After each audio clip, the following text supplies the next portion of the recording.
Being Amish, we can't do nothing. We better shut this down. You know, the fact that the bishop's wife saw all this, I'm like in deep trouble. Not everybody wants to get a car. They want to have fun. And I got charged with the DUI. My mom's probably going to cry. It takes somebody with a lot of balls to get up and leave the Amish. You know, when you leave, you're not going to be able to come home. You're going to be shunned. I am fascinated by the outside world. Dear Sabrina, is it true that you're leaving the Mennonites? Turn from your wicked ways and repent before it's too late. They'll tell you you're going to hell. Today I'm gonna tell my grandpa I'm going to New York. I know he's gonna be disappointed. A lot more. They don't want anything to do with me anymore. I mean, I just lost my family.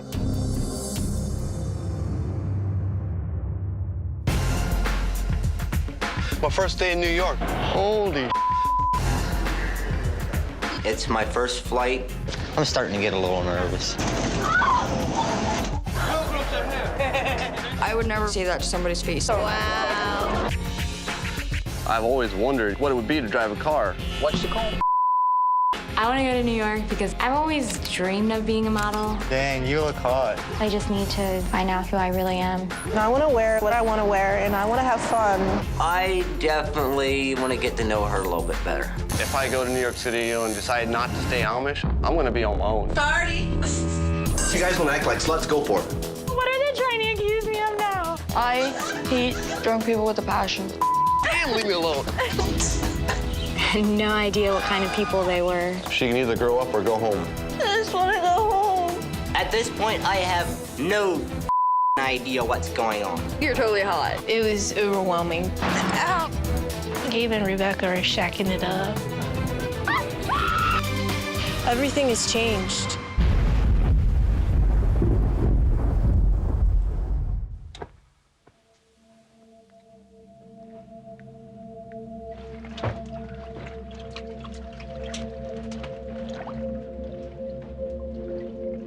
I don't think it's right that a woman has to stand beneath a man. I think we should be equal. If I could ever meet a guy that would do my laundry, cook my meals, and like wash the dishes and like iron the clothes, I'd be in heaven. You could never ever get an Amish guy to do that. My grandpa, he locked all the doors and he put all the curtains down for fear that the neighbors would see him do dishes. My name is Rebecca. I am 20 years old. I'm from Punxsutawney, and I'm Amish. A lot of people have probably never seen like a real outhouse before. In the winter, you get to sit on a freezing cold seat, and that like really sucks. It's kind of gross, but there we are. There is the outhouse. The smell in the summer is like beyond horrible. Like, you have no idea. It's so hot and so smelly. So we're not allowed to have a car, not allowed to have a TV, not allowed to have a radio. We don't have electricity. Like, we're so used to not having stuff that we don't even think about it. We're not allowed to have phones in our house. So we have to phone out here on the edge of the property in case of emergencies and if we need a driver to go somewhere. And it's kind of dark in here. Let me turn the light on. This is a gas light, and we use these gas lights here. We don't like creep around in the dark like some creepy person. That's weird. This here is one of the coolest things that we have. It's like a china cabinet, and basically the Amish have like all their hopes and dreams in a cabinet like this. I have like so much more than this. My dreams would never fit in this. Leaving the Amish is jumping the fence. I'm looking to jump the fence. I just want to go out. I want to experience like everything.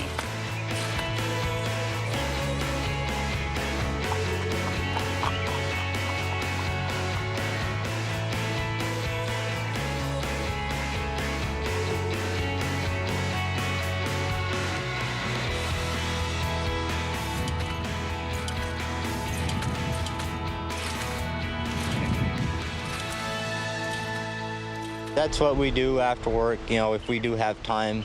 You know, we just get together and jump on a trampoline, chill out. My name's Abe, and I'm from Punxsutawney, Pennsylvania. I started working when I was 15, dropped out of school early. Because I thought, I ain't gonna help you move a piece of wood or something, you know, education ain't gonna help you. I wish I could read a little bit better than what I do. Third or fourth grader can probably read 3 times better than I can. You know, because I just don't have an education. All right, come on into our house. This is the kitchen. And here's the stove. Runs off of natural gas. And this here is where we eat.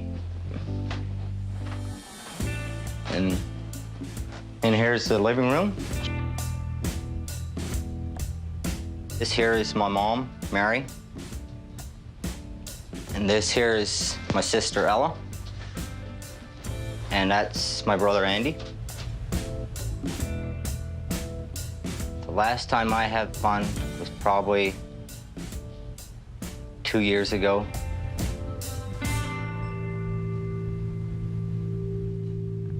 So I'm going to New York. People don't realize, you know, you just can't, you know, get up and leave. It takes somebody with a lot of balls to get up and leave the Amish.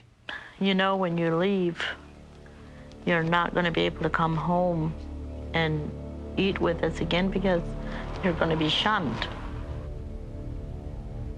When people get into trouble, they shun them. When you get shunned, people in the Amish community don't eat with you. They're not even allowed to go visit you. They kind of just push you back in a corner and say, okay, you're shunned. Here's your food, eat, and shut up. I'm going to do everything in my power to try and stop you. You know what's going to happen. The same thing that happened to the bishop's daughter. You're just going to be like an outcast.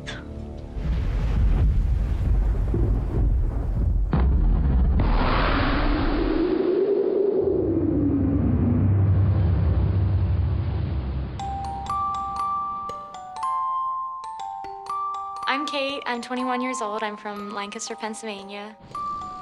When I was 9 years old, my dad got elected by the church to be a bishop. The bishop is the most important member of the church. So being the bishop's daughter, everybody kind of puts you on a pedestal and expects you to be perfect. Wherever I go in my community, everybody knows me. I don't know, I just feel like I'm always being watched. I'm always under surveillance. I can't be myself. Usually the Amish only go to school until they're in 8th grade, and then after that, we normally go to work. This is a one-room schoolhouse. All of our grades go together from grades 1 to 8. Normally there's in between 18 to 30 children that go to school together. Then there's usually one teacher up front for the entire schoolroom. And occasionally they'll have a helper, but most times it's only one teacher. So when you're in school, you're not supposed to slouch. You're supposed to have perfect posture. You're supposed to keep the back straight. And if you're listening to the teacher, you should have your arms crossed. You're supposed to be very well behaved when you're in school. I always loved school. I loved arithmetic. I loved writing, everything. I always wished I could have kept on going to school. I feel like there's something bigger and better out there. I've always dreamed of being a model. Like when I was a little kid, I came home and there was all these magazines in the mail and everything, and I just thought it'd be so much fun to put on makeup and dress up. You know, it's fun looking through them. It's fun dreaming. We're not supposed to have pictures taken of us because they think it's us being vain. I don't have any baby pictures of myself. I have no idea how I looked like when I was a little baby. I have no pictures of me growing up. I don't have any pictures of like my parents when they were younger. We have our own set of rules. We have a very strict dress code. We make all of our own clothes. They have to be made according to the church rules. It has to be the correct length. You can't have zippers on your dresses. Little things like the seams in the covering, they can't be too wide or too small. There's just little things like that. You would get in trouble if you do it wrong. The community is strict like that because they believe it's how they keep clean of all the evils of the world. My favorite part of the Amish is we all stick together. It's the best feeling in the world. When something bad happens, you always have people there to help you.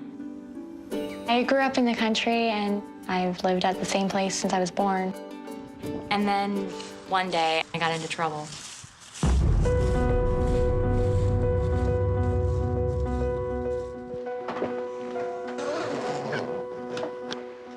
I'm just gonna take a couple of dresses along.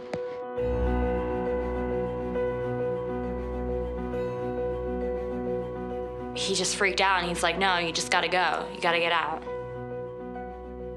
I'm gonna take my Bible along. I mean, I still believe in Christianity. All that my parents have taught me, I'm not leaving all that behind me. I'm taking that with me.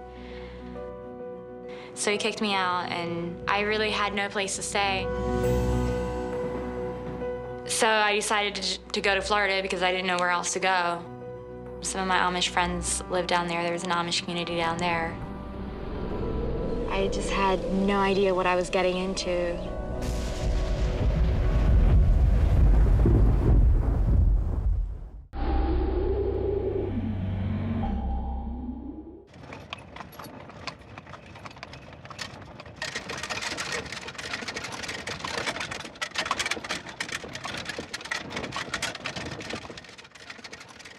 You know, I've been driving horse and buggy my entire life, and I've always wondered, you know, what it would be to drive a car.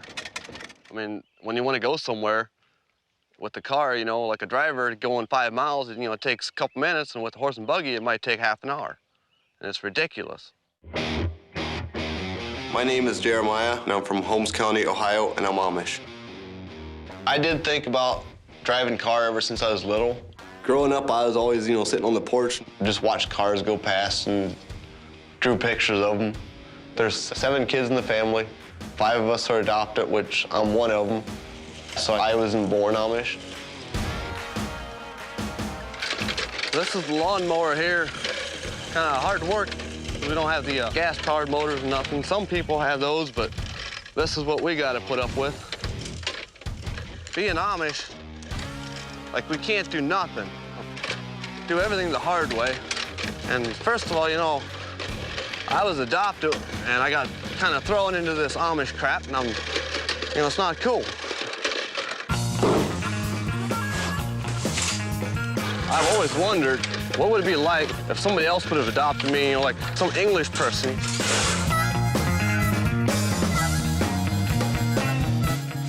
I could drive a car, you know, go out and do a lot more things. I'd have a lot more fun. My life wouldn't have to evolve around work and going slow all the time. I want to go to New York, see all the huge buildings I heard about. I've never gone to the top of a tall building except for Silo. I gotta be very careful because the bishop, you know, he lives right back there. I see his kids back there. He's the one that gets you in trouble and everything. He tells you, you know, what you can do and what you can't do. I'm so sick and tired of living behind, you know, right beside him because, you know, he watches every single move that I make. And it's really pissing me off, you know. It's like, we need privacy around here.